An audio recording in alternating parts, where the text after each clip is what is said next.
นั่งสมาธิขอสภะมงคลจงเกิดแก่ท่านทั้งหลายมีสติรู้ว่าวันนี้เป็นวันพระมีสติรู้ว่าตื่นแล้วจะมาทำบุญตักบาตรที่วัดมีสติรู้ว่าวันนี้จะสำรวมกายวาจาใจในวันพระใหญ่วันนี้จะมีสติทำความดีด้วยกายทำความดีด้วยวาจา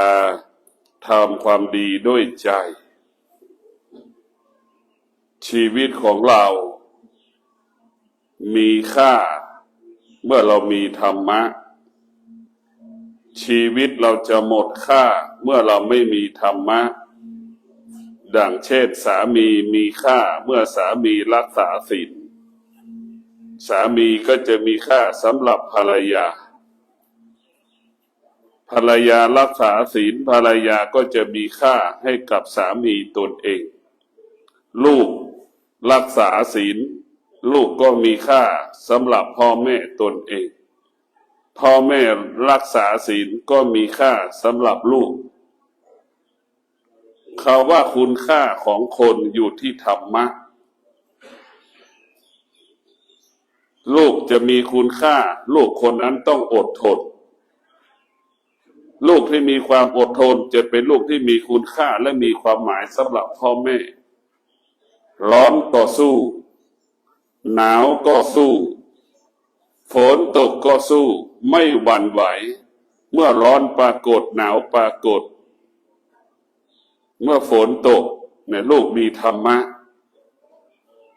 ที่มีธรรมลูกที่มีธรรมะก็จะเสียสละให้กับแม่ทุกสิ่งทุกอย่างลูกที่ไม่มีธรรมะก็เบียดเบียนพ่อแม่จนตายมีเหตุมีผลมีข้ออ้างมีข้อแก้ตัวสารพัดข้อแก้ตัวให้กับพ่อแม่พ่อแม่จะทุกข์ใจก็เพราะลูกที่ไม่มีธรรมะลูกที่ไม่มีธรรมะก็พ่อแม่ไม่เป็นตัวอย่างที่ดีของลูกแม่ไม่ได้อบรมสั่งสอนลูกตั้งแต่เด็กๆจะมาสอนตอนแก่มันก็สอนไม่ได้เพราะมันไปรับรู้เรื่องอื่นๆตอนที่เด็กเริ่มแรกเกิด1 ขวบ2 ขวบเราจะต้องให้มันรับรู้เรื่องความดีความจริงเด็ก2 ขวบ3 ขวบ4 ขวบให้มันรับรู้เรื่องสายตาให้มันรับรู้เรื่องทางหูเช่นแม่ไหว้พระทุกวันให้เด็กเห็นอาการว่าแม่ไหว้พระทางสายตาสอนมันทางสายตาพอมันเติบใหญ่มันก็จดจำพอมาเติบใหญ่มันจดจำแล้วมันก็จะทำตามที่แม่บอกแม่สอนหูได้ยินเสียงแม่สวดมนต์ลูกก็จะบันทึกไว้ที่หูตาเห็นภาพแม่ไหว้พระสวดมนต์ลูกก็บันทึกไว้หมดเก็บข้อมูลตั้งแต่เด็กๆเพราะฉะนั้นผู้เป็นพ่อเป็นแม่มีความสำคัญต่อลูกตนเองแม่ฉลาดลูกก็ต้องฉลาดแม่โง่ลูกก็ต้องโง่ทุกอย่างอยู่ที่แม่ไม่ได้อยู่ที่ลูกพ่อแม่สำคัญที่สุดลูกก็เหมือนก้อนหินพ่อแม่ก็เปรียบเสมือนช่างแกะสลักหินก้อนนั้นจะมีคุณค่าก็อยู่ที่ช่างแกะสลักหินลูกเช่นเดียวกับลูกจะมีค่าก็อยู่ที่พ่อแม่อบรมสั่งสอนพ่อแม่มีความทุกวันนี้พ่อแม่เอาชีวิตลูกไปผูกกับครูโรงเรียนซึ่งมันผิดโรงเรียนมีหน้าที่อบรมหน้าที่เรียนหนังสือชีวิตของลูกต้องเป็นเรื่องของพ่อและแม่แต่เวลานี้ลูกไปเรียนหนังสือมากเข้าลูกก็มีข้ออ้างข้อแก้ตัวให้กับพ่อแม่ตนเองอย่างนั้นอย่างนี้อย่างนี้อย่างนั้นไม่มีวันจบสิ้นจึงทำให้แม่เป็นทุกข์พ่อเป็นเหตุให้เกิดคำว่าความทุกข์ แม่เป็นต้นกำเนิดเขาว่าความทุกข์ถ้าแม่ไม่เกิดลูกลูกก็คงไม่ทุกข์ดังเช่นพวกเราเวลานี้นั่งถ้าแม่ไม่เกิดเรามาเราก็ไม่ทุกข์ก็เพราะพ่อแม่เกิดเรามาเราถึงทุกข์แม่จึงเป็นผู้กำเนิดเขาว่าความทุกข์เขาว่าความทุกข์คนที่รู้ดีที่สุดก็คือแม่พ่อแม่สัมผัสตลอดเวลาทุกขณะลมหายใจความทุกข์แม่ได้สัมผัสตั้งแต่มีท้องอ่อนท้องแก่ใกล้คลอดหลังคลอดตั้งแต่ทารกแรกเกิดจนเป็นวิ่งได้เดินได้นี่แม่จะวิตกทุกสิ่งทุกอย่างกับลูกตนเองเพราะฉะนั้นพระพุทธเจ้าสอนให้เราเข้าใจว่าพ่อแม่สามีภรรยาลูกนั่นเป็นสิ่งที่ควบคุมไม่ได้เมื่อเรารู้ว่าพ่อแม่สามีภรรยาลูกเป็นสิ่งที่ควบคุมไม่ได้เราก็ไม่ต้องไปยึดมั่นเราก็ไม่ต้องไปถือมั่นคำว่าพ่อแม่สามีภรรยาลูกทุกวันนี้เราไปยึดติดคำว่าสามีไปยึดติดคำว่าภรรยาไปยึดติดคำว่าพ่อและแม่ลูกมันจึงทำให้เราเกิดความทุกข์เพราะเข้าไปยึดติดพอไปยึดติดควบคุมไม่ได้ลูกไม่ตอบสนองก็เป็นทุกข์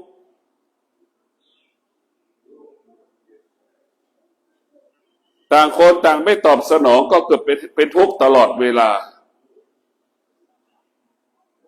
ถ้าเรารู้ว่าสิ่งใดที่ควบคุมไม่ได้เราก็ไม่ต้องไปยึดติดแม้กระทั่งความคิดของเราจิตของเราไปยึดติดในตัวของเขาเราก็ควบคุมจิตของเราไม่ได้ไม่ให้มันเข้าไปยึดติดนั่นแหละคือสิ่งที่เราไปยึดติดมันเป็นทุกข์ลูกไม่ทำให้แม่เป็นทุกข์สามีไม่ทำให้ภรรยาเป็นทุกข์ตัวเรานั่นแหละทำให้เราทุกข์เอง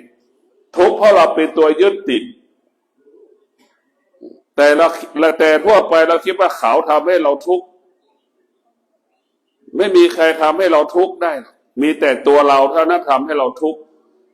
ไม่มีใครทำให้เราพ้นทุกข์ได้กับตัวเราเท่านั้นพ้นทุกข์ไม่มีพระพุทธเจ้าองค์ใดทำให้คนทุกข์ไม่มีทำให้คนเกิดความทุกข์พระพุทธเจ้าแต่ละองค์ทำไม่ได้พระพุทธเจ้าแต่ละองค์จะทำให้คนพ้นจากความทุกข์ก็ทำไม่ได้ทำให้เกิดความทุกข์ก็ทำไม่ได้ให้พ้นทุกข์ก็ทำไม่ได้มีแต่ตัวเราเท่านั้นจะพ้นทุกข์ก็คือตนและเป็นที่พึ่งแห่งตนเราต้องอาศัยความอดทนเราจะต้องอาศัยวิริยะภาคเพียรเราถึงจะหลุดพ้นจากความทุกข์ไปได้ความทุกข์เกิดจากตาที่ไปสัมผัสกับรูปหูสัมผัสกับเสียงลิ้นสัมผัสกับรสชาติอาหารจมูกสัมผัสกับกลิ่นเนี่ยเราเป็นทุกข์เพราะสิ่งเหล่านี้ไอ้ตานี่แหละเป็นเพชฌฆาตเราตายเราชกต่อยตีกันฆ่ากันตายเพราะตาหนึ่งคืนหนึ่งวันไม่กี่ลายมันเป็นเพชฌฆาตหรือไม่หูของเราก็เช่นกันได้รับรู้เรื่องเสียงแล้วมันไม่ตอบสนองเราเนี่ยชกต่อยตีกันกี่ลายจมูกสัมผัสกับกลิ่นก็ชกต่อยฆ่ากันตายกี่ลายต่อวันทั่วประเทศไทยเอาเฉพาะประเทศของเราก็เพราะอายตนะนี่แหละเป็นผู้เป็นเพชฌฆาตฆ่าและทำลายชีวิตของเราตาเห็นรูปไปยึดติดในรูปใช่ไหมหูได้ยินเสียงก็ไปยึดติดในเสียงจมูกสัมผัสกับกลิ่นก็ไปยึดติดในกลิ่นชอบใจก็ดีไม่ชอบใจก็ดีมันก็เปลี่ยนแปลงทั้งคู่สิ่งใดตอบสนองเราก็บอกว่าชอบใจสิ่งใดที่ไม่ชอบใจตอบสนองเราก็บอกว่าเป็นทุกข์ชีวิตมนุษย์อยู่ภายใต้การเปลี่ยนแปลงอารมณ์ของตนเองอารมณ์ของบุคคลอื่นความคิดก็เป็นสิ่งที่ควบคุมไม่ได้อารมณ์ความรู้สึกก็เป็นสิ่งที่ควบคุมไม่ได้แต่เราไม่ควรไปยึดติดเรารู้ไม่เฉยๆว่ามันคิดก็รู้ว่ามันคิดเท่านั้นมันเจ็บก็รู้ว่ามันเจ็บเท่านั้นมันปวดก็รู้ว่ามันปวดเท่านั้น ให้เรารู้ ทุกวันนี้เราไม่รู้ แต่เราเข้าไม่ถึงตัวรู้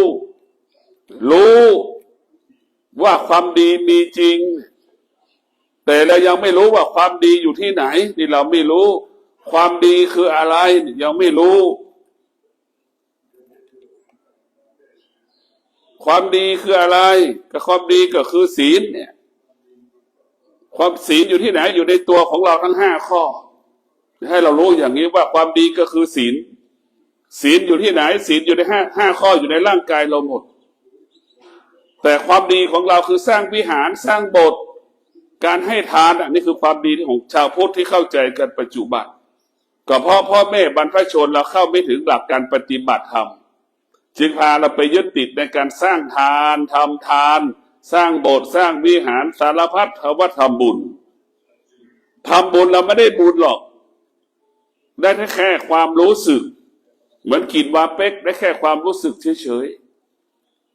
ๆทำบุญและได้บุญก็คือการรักษาศีลที่ทำบุญและได้บุญเกิดแก่ผู้กระทำได้รับผู้กระทำได้รับบุญ100%คือการรักษาศีลการนั่งสมาธิการภาวนาเนี่ยได้บุญมากกว่าการให้ทานมาใส่บาตรการมาใส่บาตรให้ทานก็คือมาฟังธรรมะนี่แหละให้เกิดปัญญาเมื่อมาฟังธรรมะเกิดปัญญาแล้วเราก็รู้ว่าสิ่งที่เราควรทำก็คือรักษาศีลไม่ใช่ให้ทานสิ่งที่เราควรทำก็คือการนั่งสมาธิไม่ใช่การให้ทานรักษานะเราคิดอย่างนี้เมื่อเรารู้ว่าศีลก็ดีสมาธิก็ดีเป็นสิ่งที่อันประเสริฐและเราก็จะย้อนมาถึงการให้ทานและเราก็รู้ว่าการให้ทานนั้นเป็นประโยชน์เกิดประโยชน์สิ่งใดที่สำคัญให้สิ่งใดที่ไม่ควรสำคัญในการให้ทานเราก็จะรู้เพราะนั้นศีลเนี่ยมันเป็นรากฐานของชีวิตไม่มีใครอาจปฏิเสธได้ว่าฉันไม่มีศีล 5ข้อมาอยู่ในร่างกายของเราไม่จำเป็นต้องมาสมาทานเอาจากพระสงฆ์ถึงแม้เราสมาทานแล้วเราไม่ปฏิบัติมันก็ไม่เกิดประโยชน์เป็นประโยชน์ถ้าเรารู้จริงเราเข้าถึงความจริงแล้วก็สมาทานเอาศีล 5ข้อหน้าพุทธรูปหรือใต้ต้นไม้ก็ได้ห้องน้ำก็ได้ยืนก็ได้วันนี้ข้าพเจ้ามีสติจะดำรงตนด้วยศีล 5ข้อแค่นี้ก็ประเสริฐแล้วก็จบเราไม่ต้องปานาไม่ต้องพูดอธินาก็ไม่ต้องพูดเพราะเรารู้ว่า5ข้อคืออะไรแค่นี้เราจบที่จิตจบด้วยจิตทุกอย่างอยู่ที่จิตทุกที่จิตสุขกับที่จิตเราก็ต้องดับทุกข์ที่จิตสุขที่จิตสุขเกิดที่ไหนธรรมะก็เกิดขึ้นที่นั่นทุกข์เกิดขึ้นที่ไหนธรรมะก็เกิดขึ้นที่นั่นเราจะดับทุกข์ก็ดับที่ไหนที่ตามันเป็นเหตุให้เกิดความทุกข์สุขมันเกิดที่ไหนก็เกิดขึ้นที่ตาแล้วก็ดับทุกข์ดับสุขที่นั่นทั้งสุขทั้งทุกข์มันเป็นสิ่งที่เปลี่ยนแปลงสุขก็ดีทุกข์ก็ดีคือก้อนเกลือมันละลาย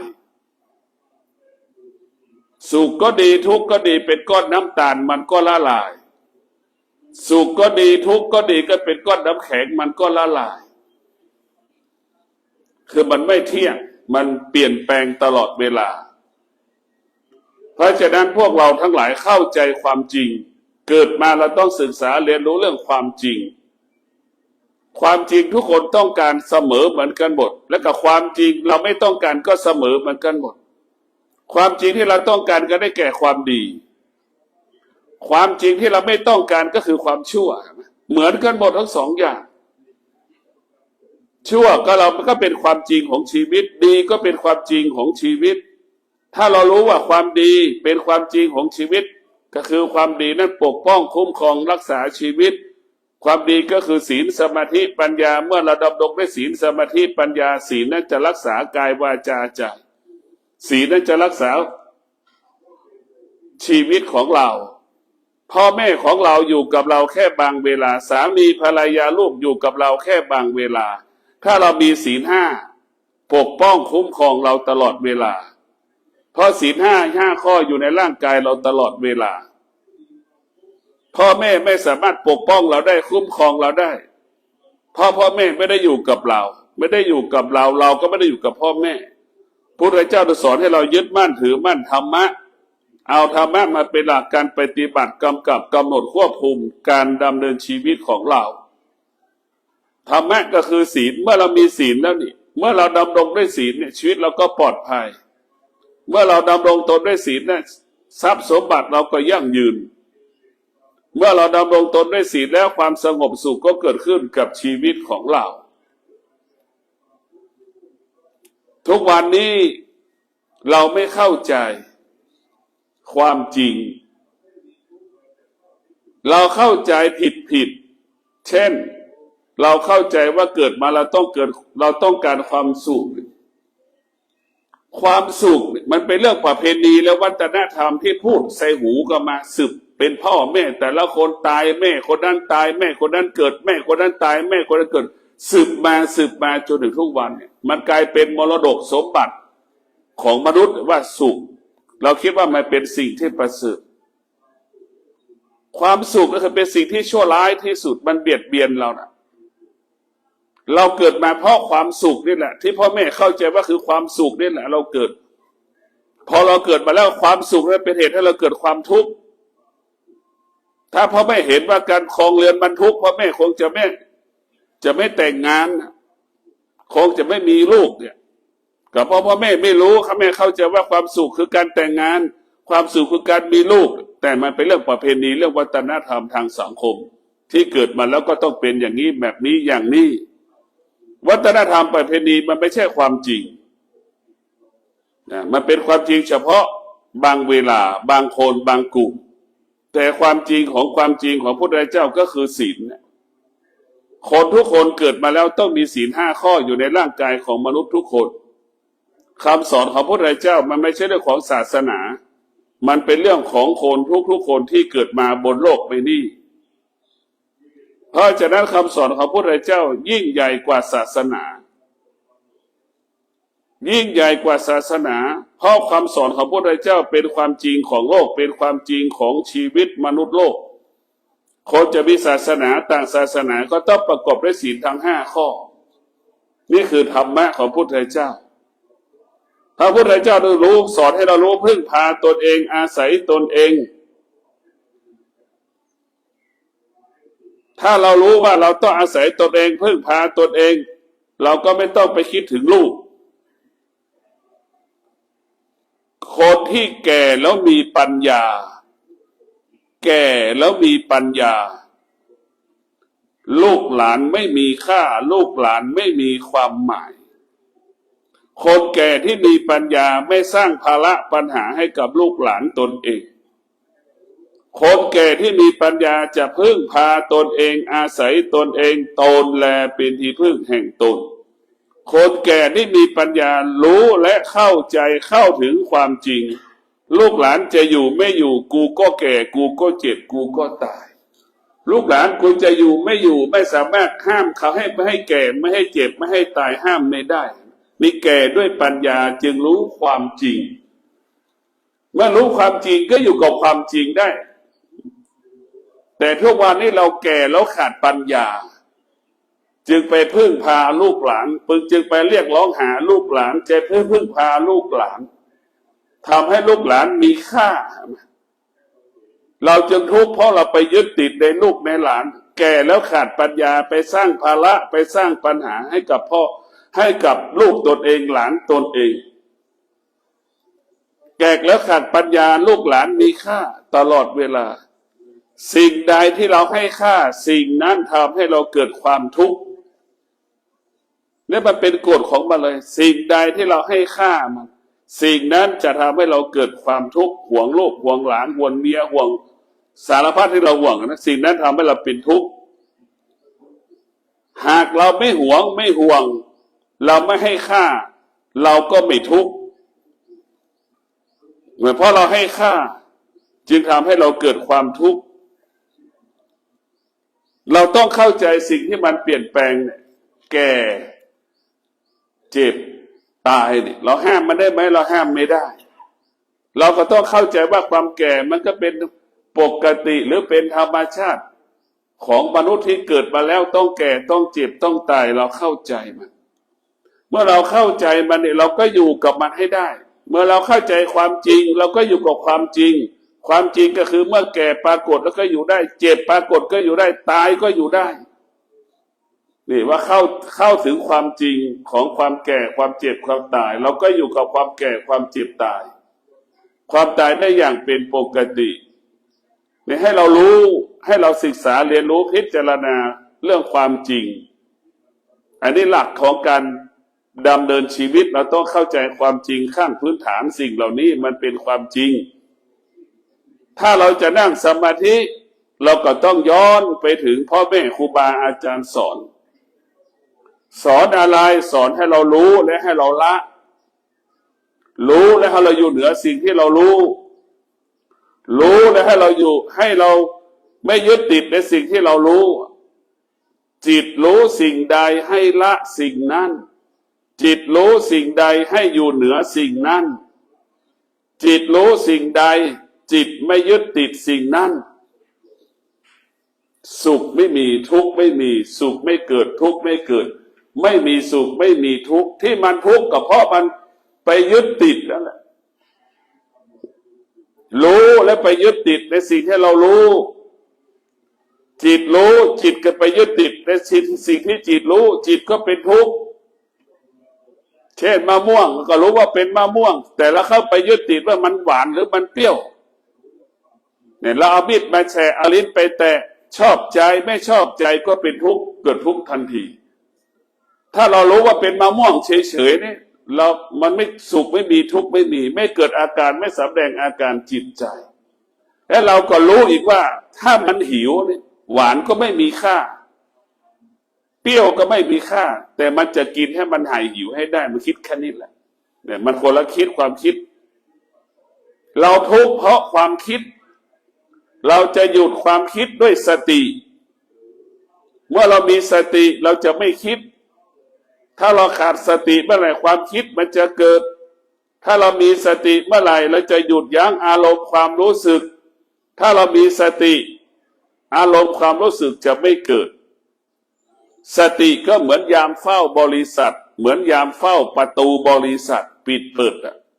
บุคคลไหนอนุญาตให้เข้าบุคคลไหนไม่ควรอนุญาตให้เข้าพื้นที่ต้องห้ามนั่นแหละสติก็เป็นผู้ที่พิจารณาสิ่งที่ควรต้อนรับกับสิ่งที่ไม่ควรต้อนรับถ้าเรามีสติมันก็จะต้อนรับธรรมถ้าเรามีสติเราจะไม่ต้อนรับอาธรรมมาสู่ประตูแล้วเนี่ยมันจะขอเข้าไปเนี่ยสติจะไม่ให้สิ่งที่เป็นอาธรรมเข้ามาอยู่ที่กายที่ใจเราถ้าเรามีสติธรรมะจะอยู่ที่กายที่ใจเราจะอดทนเราจะอดทนเพราะฉะนั้นพวกเราต้องมีสติรู้ให้อยู่เหนือสิ่งที่เรารู้เราต้องข่มอารมณ์ต้องข่มจิตเหมือนแม่ไม่พอใจในลูกแม่มีสติแม่ก็จะหยุดไม่โต้ตอบลูก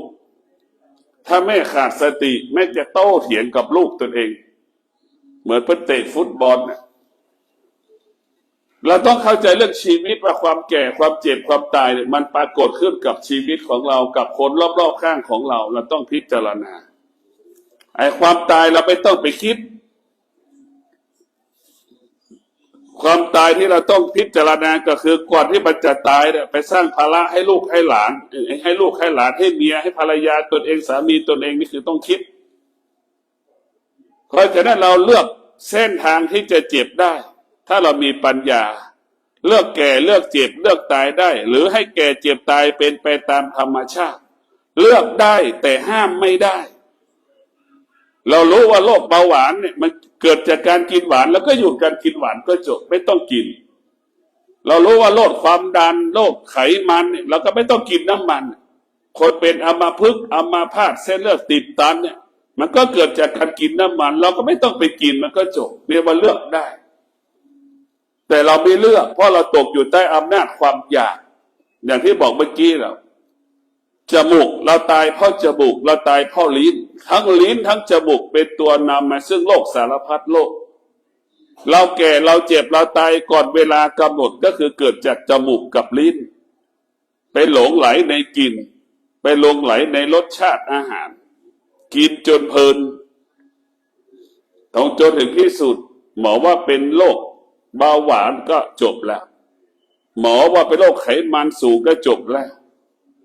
นี่ก็ตายเพราะเรากินอะไรกินความอยากที่ไหนตาของเราก็เป็นส่วนหนึ่งหูของเราก็เป็นส่วนหนึ่งได้ยินเขาพูดเฉยๆว่าร้านอาหารน่าอร่อยหูได้ยินเห็นไหม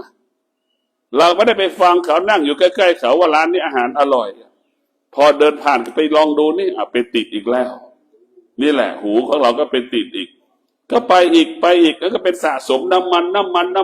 นจนที่สุดน้ำมันก็กลายเป็นติดไปปิดไปบังเส้นเลือดต่างๆในร่างกายของเราทำให้เราเส้นเลือดแตกตีบตันหัวใจล้มเหลวเนี่ยก็เพราะการกินนี่แหละไม่มีใครทำลายเราเท่ากับตัวเราทำลายเราถือบอกแล้วแม้กระทั่งพระพุทธเจ้ายังไม่สามารถทำให้เราเกิดความทุกข์ได้เช่นเดียวกับพระพุทธเจ้ายังไม่สามารถทำให้เราพ้นทุกข์ได้ใช่ไหมมีแต่ตัวเราเท่านั้นทำให้เราเกิดความทุกข์ทำให้ตัวเราเท่านั้นทำให้เราพ้นทุกข์พระพุทธเจ้าได้สอนให้เราเข้าใจเรื่องความจริงของชีวิตให้เรามีสติรู้โดยเฉพาะอายตนะของเราสุขทุกข์เกิดที่ตาสุขทุกข์เกิดขึ้นที่หูสุขทุกข์เกิดขึ้นที่จมูกสุขทุกข์เกิดขึ้นที่ลิ้นสุขทุกข์เกิดขึ้นที่กายกับใจใช่ไหมกายกับใจเป็นเหตุให้เกิดเป็นทุกข์หมดทั้งสิ้นเนี่ยทำความดีด้วยกายเช่นเรานั่งสมาธิความดีด้วยกายทำความดีด้วยใจแล้วให้ใจเราสงบมันจะไม่สงบกับช่างมันแต่เราบังคับให้กายสงบเวลาเรานั่งสมาธิอย่างนี้จิตมันไม่สงบแต่จิตมันก็รู้ว่ามันจะต้องสงบเมื่อกายสงบจิตมันก็ต้องสงบโดยอัตโนมัติเนี่ยทำความดีด้วยกายวาจาใจหูของเราก็ฟังเสียงเสียงที่ฟังแล้วมันเกิดประโยชน์ไหมมันมีสติไหมเราก็ฟังเป็นประโยชน์เกิดประโยชน์แล้วก็ปฏิบัติตามบางครั้งเราหลงไหลไปเขาธรรมะก็มาเปิดหูให้เราได้ยินสิ่งที่ดีได้เห็นสิ่งที่ดีนี่แล้วก็มาเปิดให้เรารู้ไม่ควรไปยึดติดนะต้องละต้องวางต้องปล่อยทุกอย่างไม่ใช่ของเรานะร่างกายของเรายังไม่ใช่ของเราวันนั้นเราเป็นทารกแรกเกิดวันนี้เป็นเด็กชายเด็กหญิงเป็นหนุ่มเป็นสาวเป็นปู่เป็นพ่อเป็นแม่เป็นตาเป็นยายเป็นปู่เป็นย่าเห็นไหมมันเป็นสิ่งที่ควบคุมไม่ได้ให้เรารู้ว่าสิ่งที่ควบคุมไม่ได้เนี่ยมันเป็นทุกข์ถ้าเราเข้าไปยึดติดกับพวกวันนี้เราเข้าไปยึดติดเราเข้าไปยึดติดเราไปสะสมความคิดของตัวเองก็คือเสื้อผ้าที่เราใส่ใช่ไหมเสื้อที่เราใส่คนหนึ่งอีกดูดิไม่ต่ำกว่า20ตัวเสื้อกางเกง20เสื้อ30เสื้อ20นึกดูนี่30คนเป็นจำนวนเงินเท่าไหร่จะให้เขาก็ไม่ยอมให้เก็บก็ไม่ยอมจะใส่นี่คือเป็นคนที่ไม่รู้เรื่องความจริงเมื่อไม่รู้เรื่องความจริงมันก็ยึดถือยึดมั่นสะสมสั่งสมความไม่เป็นจริงให้เกิดกับชีวิตตนเองเพราะเราต้องสะสมศีลสมาธิปัญญาเมื่อเราสะสมศีลสมาธิปัญญาแล้วเราก็จะละเราก็จะวางเราต้องสละสิ่งอื่นๆไม่มีอะไรยิ่งใหญ่กว่าธรรมไม่มีแต่ธรรมะเท่านั้นยิ่งใหญ่ธรรมะเท่านั้นจะทำให้กายเราสงบใจเราสงบเบื้องต้นเราคิดว่าความสุขทำให้เรามีความสุขแต่ความสุขที่สุดของชีวิตก็คือความสุขของเกิดจากสมาธิก็คือความสุขเกิดจากความสงบถ้าความสงบเกิดขึ้นแล้วมันจะเกิดความสุขขอให้เราได้โปรดพิจารณาว่าสุขก็คือความสงบคือความสุขที่แท้จริงเป็นความสุขอันประเสริฐความสุขเกิดจากความสงบ ถ้าความสุขเกิดจากความสุขวันสุขกับความสุขก็คือความสุขเกิดจากมีพ่อมีแม่มีสามีมีภรรยามีลูกมีทรัพย์สมบัตินั่นคือเรียกว่าความสุขความสุขนี่เป็นความสุขนอกกายเป็นความสุขนอกกายความสุขในกายคือความสุขเกิดจากความสงบเหมือนเราเป็นเจ้าของหอพักถ้าความสุขไปอาศัยเขาอยู่ไปเช่าหอพักเขาอยู่สามีไม่พอใจเมียบอกให้เลิกเมียก็จบแล้วนะผู้หญิงไปเช่าหอพักเขามันถึงเกิดปัญหาเพราะอย่างนี้แหละผู้ชายไปอาศัยหอไปอยู่กับผู้หญิงจะไปเช่าหอผู้หญิงอยู่วันหนึ่งเจ้าผู้หญิงเป็นเจ้าของหอบอกเลิกจ้างไม่ให้อยู่หอเห็นไหมไล่ออกจากหอเนี่ยมันก็เหมือนเราเห็นก็อยู่ตัวอย่างคือเราแตกแยกหย่าร้างก็เป็นเช่นนั้นเพราะเราไปอาศัยเขาเราไม่ได้เป็นเจ้าของหอคนที่เป็นเจ้าของหอก็คนที่มีความสงบเนี่ยความสงบนะเปรียบเสมือนบ้านของเรา